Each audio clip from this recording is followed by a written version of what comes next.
Hello everyone, welcome to all of you. This is Anju Maurya और आज की इस वीडियो में हम लोग एक बेहतरीन टॉपिक डिस्कस करने वाले हैं। That is the difference between prokaryote और यूकैरियोट सेल। देखिए, हम आपको ये किताबी डिफरेंस बिल्कुल नहीं बताएंगे और जो आज तक आप लोग जानते होंगे, जिस तरीके से आप लोगों ने आज तक डिफरेंशिएशन किया होगा, हम उसको बिल्कुल भी नहीं बताएंगे। मतलब आपको थोड़ा सा एडवांस लेवल का डिफरेंशिएशन हम बताएंगे, जो कि आपके आने वाले एग्जामिनेशन रीटेन हो या जीआईसी हो, जीआईसी मेंस हो, उसमें अगर आपको लिखना हो तो आप ऐसे लिख सकते हैं। ठीक है, तो देखिए, सबसे पहले तो कुछ कॉमन डिफरेंसेस देखेंगे, उसके बाद हम एडवांसमेंट की तरफ चलेंगे। देखिए, प्रोकैरियोटिक ऑर्गेनिज्म, जैसा कि हम जानते हैं कि इसका न्यूक्लियस प्रिमिटिव होता है और न्यूक्लियस में न्यूक्लियर मेम्ब्रेन नहीं होता, तो न्यूक्लियस विदाउट न्यूक्लियर मेम्ब्रेन है और इसलिए प्रिमिटिव न्यूक्लियस या न्यूक्लियोइड कहते हैं इसको। जबकि यूकैरियोट में न्यूक्लियस विद न्यूक्लियर मेम्ब्रेन, इसलिए इसको ट्रू न्यूक्लियस के नाम से जाना जाता है।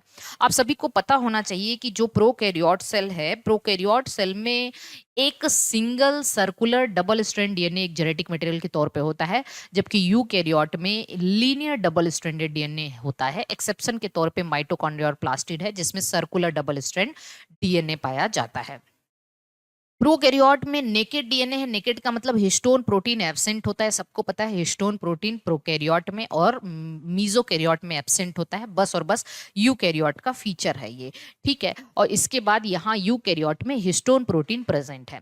प्रोकैरियोट में कोई कंपार्टमेंटलाइजेशन नहीं होता। कंपार्टमेंटलाइजेशन का मतलब ये होता है कि अलग अलग कंपार्टमेंट नहीं होते, ना माइटोकॉन्ड्रिया होता, ना क्लोरोप्लास्ट होता, ना गोल्जी बॉडी होता है, ना लाइसोसोम होता है। ये सब अलग अलग कंपार्टमेंट प्रोकैरियोट में देखने नहीं मिलते, जबकि ये कंपार्टमेंटलाइजेशन प्रेजेंट होता है कहां पे? यूकैरियोट के अंदर प्रेजेंट होता है। प्रोकैरियोट में only a membranous cell organelle that is ribosome present होता है, क्योंकि प्रोकैरियोट में केवल all membrane bound organelles absent होते हैं, केवल ए मेम्ब्रेनस सेल ऑर्गेनली, वो भी राइबोसोम होता है। जबकि यूकैरियोट में a membranous as well as membranous cell organelle present होता है। ये तो हुई कुछ बेसिक बातें। थोड़ा सा एडवांसमेंट की तरफ चलते हैं, जो हम आपको बताएंगे। एक तो ये भी है कि प्रोकैरियोट में 70s राइबोसोम है, जबकि यूकैरियोट में 80s और 70s माइटोकॉन्ड्रिया और प्लास्टिड में 70s होता है। ये सभी लोग जानते हैं। अब हम थोड़ा सा एडवांसमेंट की तरफ चल रहे हैं, जो आपको हमने ये डिफरेंस अपने से बनाया हुआ है कि ये डिफरेंस हमें इंक्लूड करना चाहिए। देखिए, प्रोकैरियोट का जो जीन है वो नॉन स्प्लिट जीन होता है। नॉन स्प्लिट जीन का मतलब इसमें केवल एक्सॉन प्रेजेंट होता है, जो कि फंक्शनल पार्ट है। ठीक है, जबकि यूकैरियोट के जीन को स्प्लिट जीन के नाम से जाना जाता है, मतलब एक्सॉन और इंट्रॉन। इंट्रॉन का मतलब नॉन कोडिंग पार्ट, जो कि इस इंट्रॉन के रिमूवल को हम लोग स्प्लाइसिंग कहते हैं। क्या कहते हैं? स्प्लाइसिंग कहते हैं। तो याद रखना, प्रोकैरियोट में स्प्लाइसिंग की जरूरत ही नहीं है, क्योंकि यहाँ पे जो जीन है वो केवल और केवल स्प्लिट, नॉन स्प्लिट जीन है, जिसमें बस एक्सॉन ही होता है।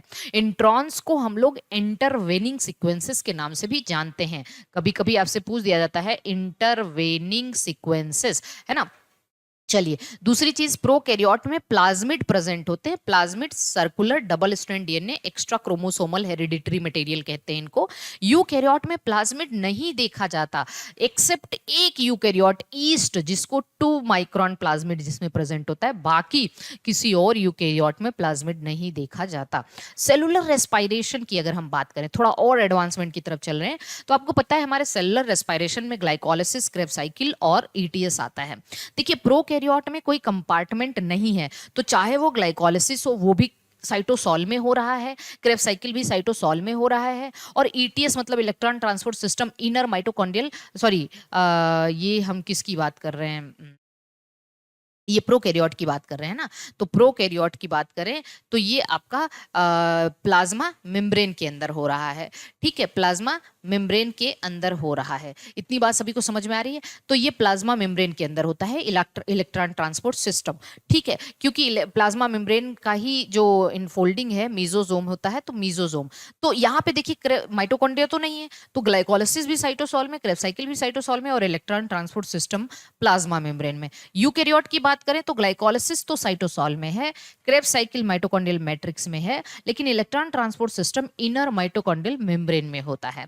ठीक है, अगला डिफरेंस देखेंगे अगर हम, प्रोकैरियोट में एक ग्लूकोज के कंप्लीट ऑक्सीडेशन से हमेशा 38 एटीपी बनता है, जबकि यूकैरियोट में एक ग्लूकोज के कंप्लीट ऑक्सीडेशन से 36 भी बन सकता है और 38 भी बन सकता है, क्योंकि प्रोकैरियोट में सटल सिस्टम एब्सेंट होता है और यूकैरियोट में सटल सिस्टम प्रेजेंट होता है।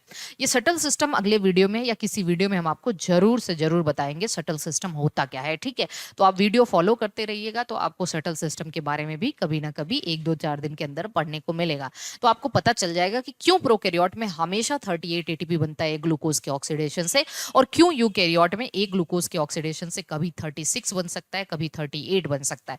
एक्चुअली सटल सिस्टम दो तरीके के होते हैं, एक ग्लिसरॉल 3 फॉस्फेट सटल सिस्टम और एक मैलेट अस्पर्टेट सटल सिस्टम। अगर कभी glycerol 3 phosphate subtle system operate हुआ तो 36 एटीपी बनेगा, लेकिन अगर कभी मैलेट अस्पर्टेट सटल सिस्टम ऑपरेट हुआ तो 38 एटीपी बनेगा। ठीक है, चलिए अब देखिए, डीएनए रेप्लिकेशन यहाँ साइटोसॉल में होता है, आरएनए ट्रांसक्रिप्शन भी साइटोसॉल में होता है, प्रोटीन सिंथेसिस भी साइटोसॉल। मतलब ये तीनों प्रोसेस जो सेंट्रल डोगमा हम लोग पढ़ते हैं, डीएनए से डीएनए बनना, डीएनए से आरएनए बनना, आरएनए से प्रोटीन, क्योंकि इसके पास कोई माइटोकॉन्ड्रिया या वेल डेवलप्ड न्यूक्लियस तो है नहीं, तो या आप कह सकते हो इसके पास न्यूक्लियस तो है नहीं वेल डेवलप्ड, तो इस वजह से डीएनए रेप्लिकेशन भी साइटोसॉल में होता है, आरएनए ट्रांसक्रिप्शन भी साइटोसॉल में होता है और प्रोटीन सिंथेसिस भी साइटोसॉल में। जबकि यूकैरियोट में डीएनए रेप्लिकेशन न्यूक्लियस में होता है, आरएनए ट्रांसक्रिप्शन न्यूक्लियस में होता है, लेकिन प्रोटीन सिंथेसिस साइटोसॉल में होती है। अब चलिए देखिए, प्रोकैरियोट का जीनोम साइज काफी छोटा होता है, इसलिए यहाँ पे बस एक रेप्लिकेशन यूनिट बनता है, इसको मोनोरेप्लिकॉनिक कहते हैं। तो मोनोरेप्लिकॉनिक हो गया, जबकि यूकैरियोट के जीन का साइज काफी बड़ा होता है, इनका जो डीएनए है उनका साइज बड़ा है, इसलिए कई जगहों पर रेप्लिकेशन स्टार्ट होता है और कई सारे रेप्लिकेशन यूनिट बनते हैं, तो इसलिए इसको मल्टी रेप्लिकॉनिक कहा जाता है। प्रोकैरियोट में जीन छोटे छोटे होने की वजह से एक ट्रांसक्रिप्शन यूनिट में कई सारे सिस्ट्रॉन आ जाते हैं, कई सारे जीन की कोडिंग होती है, कई सारे पॉलीपेप्टाइड बनते हैं, तो इस वजह से इसको पॉलीसिस्ट्रॉनिक कहते हैं। जबकि यूकैरियोट के जीन बड़े होते हैं, तो एक ट्रांसक्रिप्शन यूनिट में एक ही सिस्ट्रॉन की कोडिंग होती है, इसलिए इसको मोनोसिस्ट्रॉनिक कहते हैं। देखिए उल्टा याद रखना, ये मोनोरेप्लिकॉनिक पॉलीसिस्ट्रॉनिक, ये पॉलीरेप्लिकॉनिक मोनोसिस्ट्रॉनिक। प्रोकैरियोट में क्योंकि कई सारे सिस्ट्रॉन आ जाते हैं एक एमआरएनए के अंदर या एक ट्रांसक्रिप्शन यूनिट के अंदर, इसलिए यहाँ पे जब प्रोटीन सिंथेसिस होती है तो कई सारे राइबोसोम एक एमआरएनए से बाइंड कर लेते हैं, और जब कई सारे राइबोसोम एक एमआरएनए से बाइंड कर लेते हैं तो इसी को हम पॉलीराइबोसोम या पॉलीसोम कहते हैं। इसका रीजन है पॉलीसिस्ट्रॉनिक जीन, ठीक है। तो पॉलीराइबोसोम या पॉलीसोम हमें प्रोकैरियोट में देखने मिलता है, जबकि मोनोराइबोसोम मतलब यूकैरियोट के एक ट्रांसक्रिप्शन यूनिट में एक ही सिस्ट्रॉन है, एक ही जीन की कोडिंग हो रही है, तो एक ही राइबोसोम बाइंड करेगा, इसको मोनोराइबोसोम या मोनोसोम कहते हैं। आई होप कि आपको इतना सारा डिफरेंस प्रोकैरियोट और यूकैरियोट में समझ में आ गया होगा। तो इस तरीके से आप जो है इसको नोट डाउन जरूर कर लीजिएगा। अगले वीडियो में एक बेहतरीन कॉन्सेप्ट के साथ मिलेंगे। अगर आप मेरे किसी भी कोर्स से जुड़ना चाहते हैं तो आप हमारे हेल्पलाइन नंबर पर बात कर सकते हैं। आप किसी भी स्टेट का बायोलॉजी का टीचिंग एग्जाम या फिर आप कह लिए एंट्रेंस एग्जाम देना चाहते हैं तो आप हमारे कोर्सेज से, हमारे टेस्ट सीरीज से जुड़ सकते हैं।